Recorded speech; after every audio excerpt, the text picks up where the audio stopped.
Philippe Blaise, bonsoir. Bonsoir. Merci d'accepter notre invitation. Alors donc c'est une autre proposition de loi du pays dont on parle beaucoup aussi et depuis plusieurs mois. La proposition d'homogénéisation des taux de cotisation du ROAM qui a été déposée par les élus de l'éveil océanien.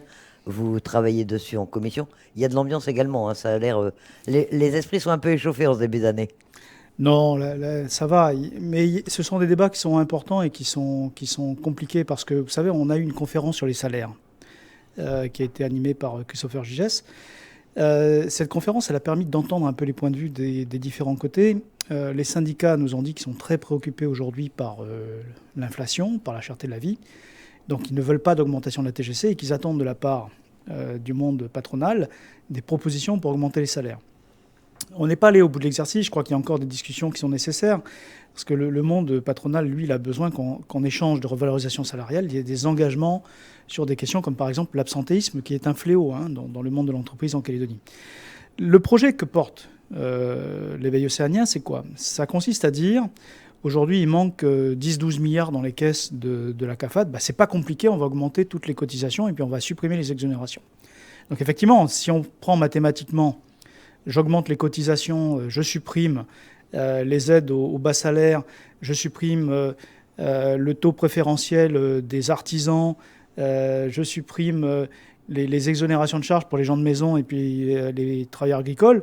C'est facile, on peut mathématiquement trouver l'argent, sauf qu'on va détruire les emplois. Et donc nous, tout ce qu'on dit, c'est oui, il faut sauver la CAFAD, oui, il va falloir faire des efforts, mais nous n'avons pas le droit, à une époque où la Calédonie manque d'emplois pour sa population, de faire des réformes qui seraient destructrices sur le long terme.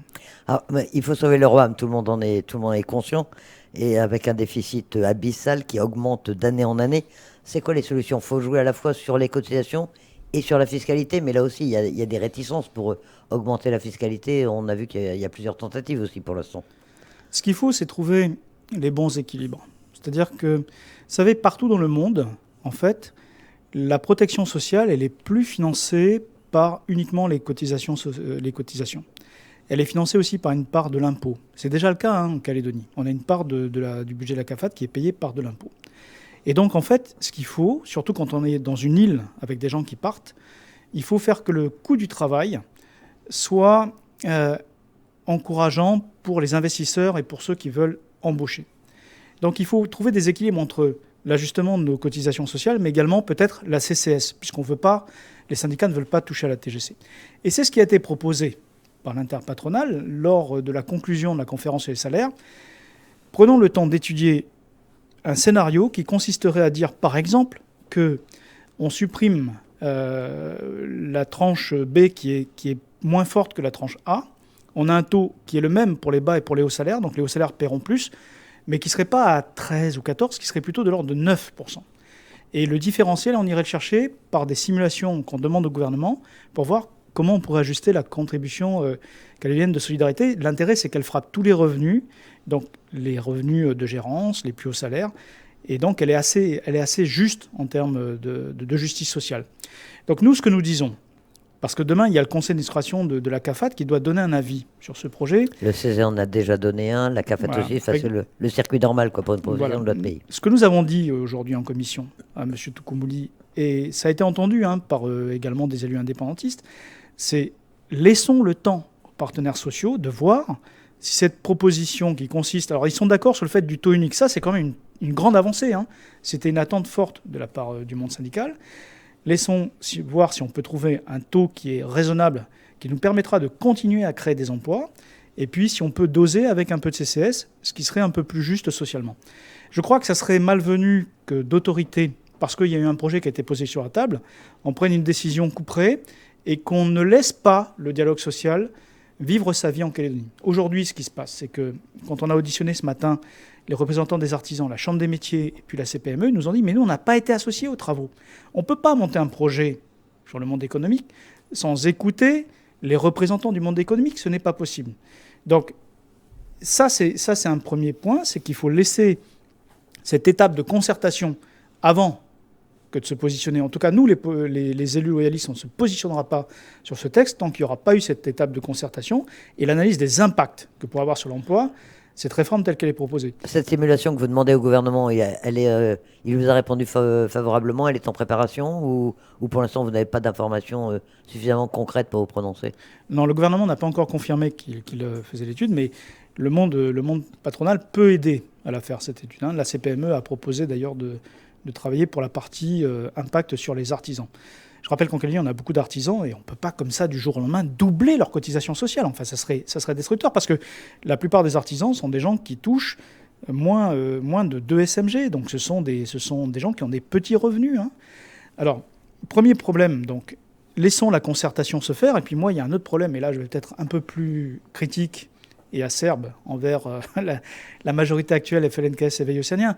Enfin, c'est pas sérieux d'avoir d'un côté le FNKS, M. Thuyennon, qui travaille sur une réforme fiscale tous azimuts, qui nous annonce des tas de taxes, qui va augmenter la TGC, et puis de l'autre côté, son allié les Veille Océaniens, qui travaille sur un autre projet dans son coin, sur les cotisations sociales.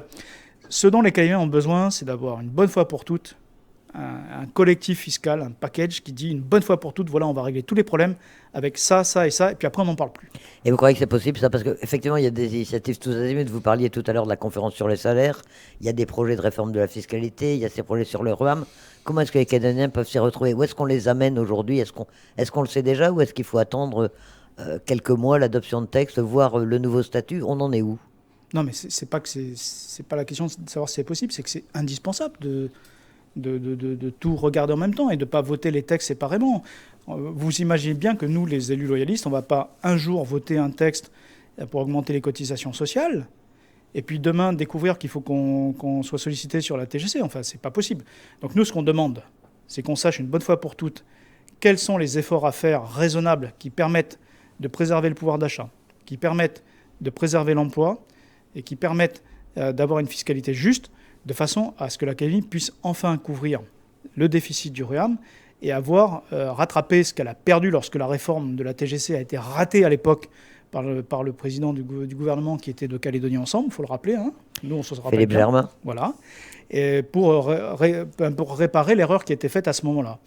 Mais en tout cas, ce qui est fondamental, et vraiment, c'est le message qu'on a fait passer au syndicat. Le premier des moyens de lutter contre les inégalités sociales dans un pays, c'est d'abord de donner du travail aux gens. Parce qu'ici, en Calédonie, il n'y a pas assez de gens qui travaillent. On a un taux d'activité qui est trop bas, 56%. On ne peut pas continuer comme ça. C'est-à-dire que les gens resteront pauvres s'ils n'ont pas de salaire. Et donc, il faut tout faire pour permettre aux entreprises de créer des emplois, de donner la chance à tout le monde, à tous les jeunes, de façon à ce que tout le monde puisse vivre dignement dans ce pays. Vous parliez d'une majorité FLNKS et Veille Océanien. Vous êtes dans l'opposition. Pourquoi est-ce que vous vous investissez dans ces textes et qu'est-ce que vous en attendez? Est-ce que vous pensez que vous arriverez à convaincre les partenaires sociaux d'un côté, les élus indépendantistes de l'autre? C'est une bonne question. Effectivement, on est dans l'opposition. On pourrait ne pas s'en occuper. Mais nous, on est calédoniens. Et on a une forme de patriotisme économique et social. Et on est responsable du bien-être de nos concitoyens. Et donc, même si on est dans l'opposition, on contribue à ce débat parce que on ne peut pas, en tant que Calédonien, accepter qu'il y ait des entreprises qui ferment, qu'il y ait des gens qui partent, qu'il y ait des proches, des gens de nos familles, des amis qui ne trouvent pas de travail. Donc oui, on s'investit, on fera ce qui est nécessaire pour aider à faire émerger une solution qui soit une bonne solution. Le conseil d'administration de la CAFAT se réunit demain pour donner un avis. La concertation va encore se poursuivre. Le texte n'est pas encore inscrit à l'ordre du jour du Congrès. Il y a encore beaucoup de travail. Oui, il est encore dans les tuyaux des travaux des commissions. Et on n'a pas auditionné l'ensemble du monde économique. C'est pour ça qu'il me semble complètement prématuré de donner un avis sur ce texte aujourd'hui. Il faut entendre le monde économique, le laisser faire des contre-propositions, et puis il faut faire confiance à l'intelligence des partenaires sociaux. Peut-être que ça a été difficile, peut-être qu'il y a eu des loupés, peut-être qu'il y a eu des sorties prématurées, mais je crois que nous, les élus, on est là pour voter des textes qui ont été pensés, mesurés, et qui respectent des équilibres qui ont été négociés entre les partenaires sociaux.